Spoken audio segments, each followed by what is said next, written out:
இது வந்து கோரிக்கை நியாயமானது, பரிசீலிக்கப்படும். நாங்கள் பேசிக்கிட்டு இருக்கோம்.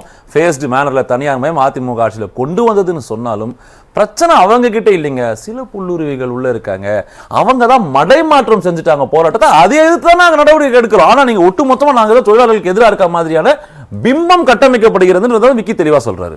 இல்லை, இது ரொம்ப துரதிர்ஷ்டவசமான நிகழ்வு பேச்சும் கூட. ஏன்னா நாளைக்கு நம்ம சுதந்திர தினம் கொண்டாட இருக்கிறோம். அந்த மாதிரி இருக்கக்கூடிய சூழ்நிலையில் இன்னைக்கு நம்ம அந்த நடுராத்திரியில் நடந்த இந்த போலீஸ் ப்ரூட்டாலிட்டி வந்து நம்ம தமிழக வரலாற்றில் ஒரு கருப்பு தினம். இப்ப வந்து அதிமுக இருக்கும்போது ஒரே நிமிஷம் நீங்க பேசும்போது நாகரிகமா இருக்கும். அடுத்த ரவுண்ட்ல வரும்போது பேசுங்க. அதிமுக ஆட்சி காலத்துல ஜல்லிக்கட்டு போராட்டத்துல காவலர்களே ஆட்டோவை குறித்து அடிச்சு மண்டையை உடைச்ச மாதிரி ஸ்டெர்லைட் படுகொலையில துப்பாக்கியால சுட்டதெல்லாம் இங்க நடக்கல. அப்ப நீங்க அவங்க செஞ்சாங்க, அத மாதிரி நடக்கல. இந்த ஆட்சி அப்படிப்பட்ட ஆட்சி இல்ல. நீங்களே மண்டையை உடைச்சது திமுக ஆட்சி. நன்றி. அவர் நேரம் நந்தகுமார் நேரம். இதே தான் நான் சொல்ல வரேன். இப்போ தூத்துக்குடியில துப்பாக்கி நடத்தும் போது சரி, அப்ப இதே டைலாக் என்ன பண்ணாங்க, சமூக விரோதிகள் வந்து ஊடுருவிட்டாங்க அப்படின்னு சொன்னாங்க. அப்ப இவங்களும் இதே சொல்றாங்கன்னா அப்ப நீங்க என்ன மாற்று?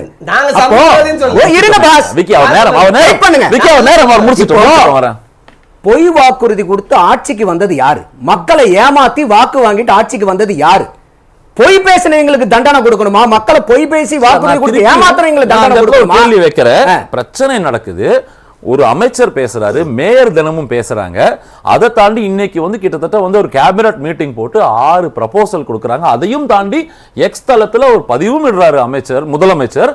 உங்கள் கோரிக்கைகள் அனைத்தும் பரிசீலிக்கப்படும், மாண்பு காக்கப்படும் சொல்றாரு. இதுதான் மாண்பு காக்கப்படக்கூடிய லட்சணமான்னு கேக்குறேன். நடுராத்திரியில வெடிய காலையில பெண்களை வந்து ஆனா காவல்துறையை விட்டு அடிச்சு அதுல போகக்கூடிய அந்த கையில் பஸ்ல கைதாகிட்டு இருக்க போற பெண்மணிகள் அவங்க சொல்றாங்க, எங்களை ஆம்பளைங்க அடிச்சு எங்களை எங்கெங்கெல்லாம் கைவிட்டாங்கன்னு சொல்றாங்க.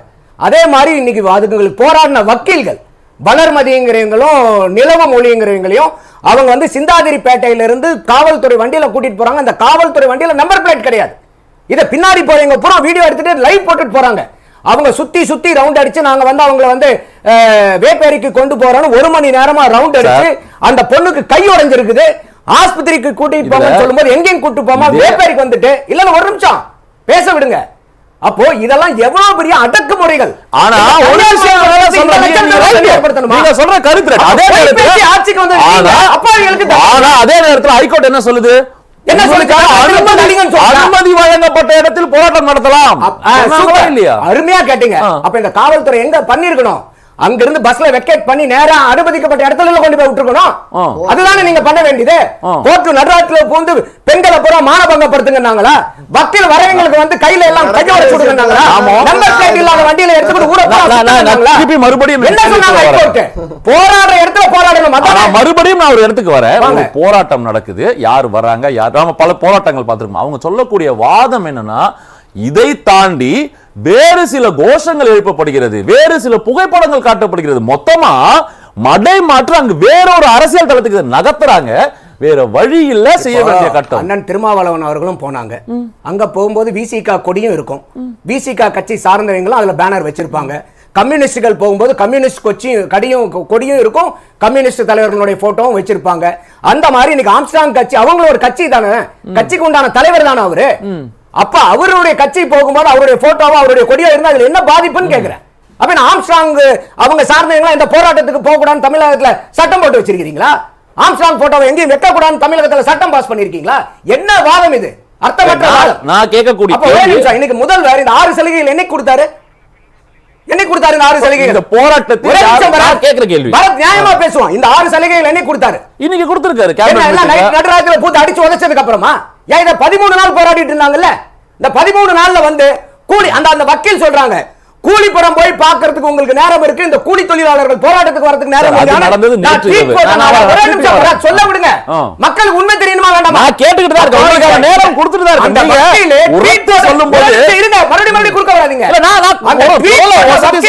சொல்லுது போலீஸ் வண்டியில இருந்துட்டே சொல்லுது, இந்த மாதிரி நான் ட்வீட் போட்டனால இத சொல்லி என்னை அடிச்சாங்க. இருங்க பாஸ், நான் முடிச்சிடுறேன். இந்த மக்களுக்கு உண்மை தெரியும் பேசுறீங்களா? என்ன பேசுறீங்க? யதார்த்தமாக சொன்னாலே எடுபடும். நம்ம டென்ஷன் ஆக வேண்டாம். முடிக்கிறேன் நானு. நீங்க கேக்குற கேள்வி பதிலே முடியல. அப்போ நீங்க காவல்துறையில உட்கார்ந்துட்டு அந்த பெண் வக்கீல் அபாரமான அபத்தமா இது குற்றச்சாட்டு சொல்றாங்க. எங்களை வந்து இந்த மாதிரி நான் ட்வீட் போட்டதை நீ எதுக்கு இந்த மாதிரி ட்வீட் போட்டன்னு சொல்லி சொல்லி அடிக்கிறாங்க. இன்னொரு பெண் வக்கீல் வந்து மயங்கி கிடக்குறாங்க. அவங்க மயங்கி இருக்காங்க. அவங்கள வந்து யாருன்னே தெரியல. அவங்கள வந்து சீருடையும் இல்ல, நம்பர் பிளேட்டும் இல்ல, எதுவுமே பேட்ச் நம்பர் நேம் பேட்சும் கிடையாது.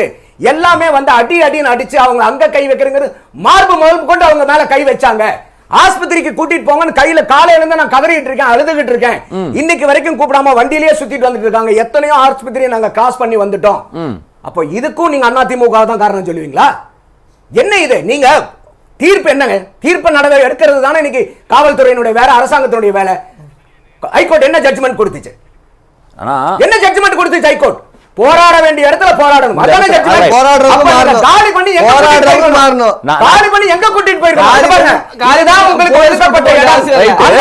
அந்த இடத்துல நான் ஒரு விஷயம் போராடுங்கன்னு சொன்னா ஒரு விமர்சகரா உங்கள் பார்வையில அப்போ அதிமுக திமுக ஒண்ணுதான். மக்கள் விரோதத்தை யாரு செஞ்சாலும் ஒதுதான். அது என்ன அதிமுக என்ன, திமுக என்ன, பாரதிய ஜனதா என்ன, காங்கிரஸ் என்ன? மக்கள் விரோதம் யாரு செஞ்சாலும் மக்கள் கேள்வி கேட்க தானே செய்வாங்க. அப்ப நீங்க பண்ற எல்லா அட்டுழியத்துக்கும் இப்ப அதிமுக குற்றம் செஞ்சதுன்னே வச்சுக்கங்க, அதுக்கெல்லாம் வந்து ஒரு தண்டனை கொடுக்கறதுக்காக தானே நீங்க சொன்ன பொய்யான வாக்குறுதி நம்பி உங்களுக்கு வாக்களிச்சிருக்காங்க. இதெல்லாம் நீங்க செய்ய மாட்டீங்கன்னு தானே. இதே முதல்வர் வந்து நீங்க அன்னைக்கு கார்ப்பரேஷன் கமிஷனுக்கு லெட்டர் எழுதுனீங்களா இல்லையா? என்ன எழுதுனீங்க? அப்ப அன்னைக்கு இவங்க தனியார் மயமாக்கப்பட்டாங்க நிக்கி சொல்றாரு. அப்ப அன்னைக்கு எதிர்க்கட்சியா இருந்த ஸ்டாலின் வந்து சூப்பருங்க எடப்பாடி பழனிசாமி அவர்களே, நீங்க தனியார் மயமாக்குனத நாங்களும் ஒத்துக்கிறோம், நாங்க ஆட்சிக்கு வந்தாலும் தனியார் மயமாக்குன்னு சொன்னீங்களா? தூய்மை பணியாளர்கள் நலன்ட்டு தேர்தல் வாக்குறுதி 281 இருந்து 85 5 வாக்குறுதி கொடுத்திருக்கீங்களே. அப்ப இதையும் தூக்கி பழனிசாமி அவர்கள் மேலே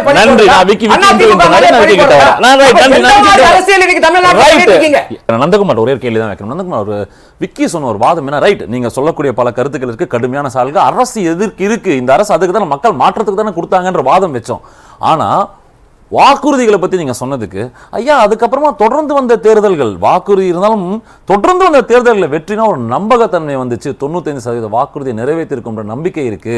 எங்க மேல நம்பிக்கை இருக்கு சார், பாருங்கன்னு சேலஞ்ச் வைக்கிறார். 2026 பார்க்கலாமா, 2026 ஒரு சேலஞ்சே கொடுக்குறாரு. இல்ல, அதான் நான் தெளிவா கேட்கிறேன். 505 வாக்குறுதி கொடுத்தாங்க, 98% வாக்குறுதியை நிறைவேற்றிட்டாங்க.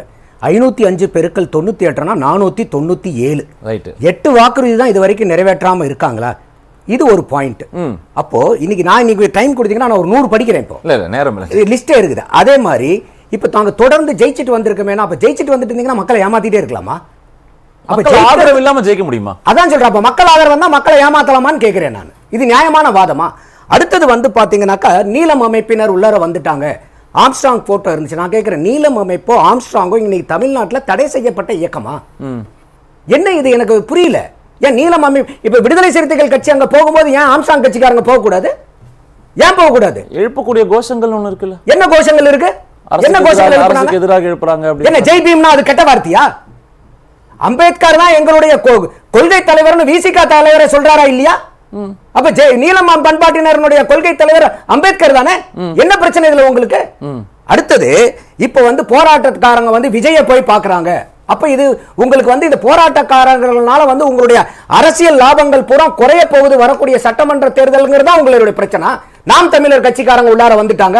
ஏன் நாம் தமிழர் கட்சியும் தாவேகாவும் யாரும் இந்த போராடுறவங்களுக்கு ஆதரவு கொடுக்க கூடாதா? நான் கேட்கிறேன், திமுக எதிர்க்கட்சியா இருக்கும் போது அவங்க போய் கலந்துக்காத போராட்டம் ஒண்ணு இருக்குதா தமிழ்நாட்டில்? இல்ல. அடுத்தது இப்ப இவரு நம்ம அப்பாஸ் சொன்னாரு, இது வந்து பிரைவேடைசேஷன் ப்ராப்ளம் அப்படின்னாரு. இது வந்து அரசாங்கத்தினுடைய கொள்கை முடிவு அப்படின்னாரு. சரி, கொள்கை முடிவுனா அவர் 2001 ஜெயலலிதா அம்மையார் எடுத்த கொள்கை முடிவை கண்டினியூவேஷன் தான் இப்ப இருக்குதுங்கிறாரு. இந்த 2021 தேர்தல் வாக்குறுதி என்னைக்கு கொடுத்தீங்க? என்னைக்கு பிரிண்ட் அடிச்சீங்க? 2001க்கு முன்னாடி பிரிண்ட் அடிச்சீங்களா? அப்ப இந்த அரசாங்கத்துக்கு கொள்கை முடிவெல்லாம் என்ன ஏதுனே தெரியாம தான் இந்த மாதிரி பொய்யான வாக்குறுதிகளை நீங்க வந்து அடிச்சீங்களா?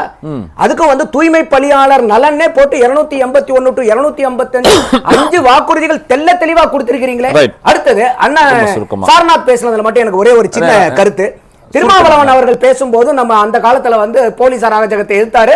ஆனா கடைசியில் அது தமிழக அரசு பதில் சொல்லணும், அதிமுக அரசு பதில் சொல்லணும் கொண்டு போனாரு. ஆனா இன்னைக்கு இதே போராடும் போது போலீஸோட நிறுத்திடுறாரு ஏங்கிற ஒரு கேள்வி. ஒரே ஒரு முக்கியமான கேள்வி. இப்ப வந்து பாத்தீங்களா, மத்திய அரசாங்கம் பிரைவேடைசேஷன் வந்துருச்சு. அப்ப இங்க என்ன வந்து திருமாவளவன் அவர்கள் கட்சியை சார்ந்த தோழர் என்ன சொல்றாருன்னா இனிமேல் இந்தியாவில் நடக்கக்கூடிய எந்த பிரைவேட்டைசேஷனையும் வந்து இனிமேல் விசிகா எதிர்க்காதா? நன்றி. இனிமேல் நன்றி. சாரநாத்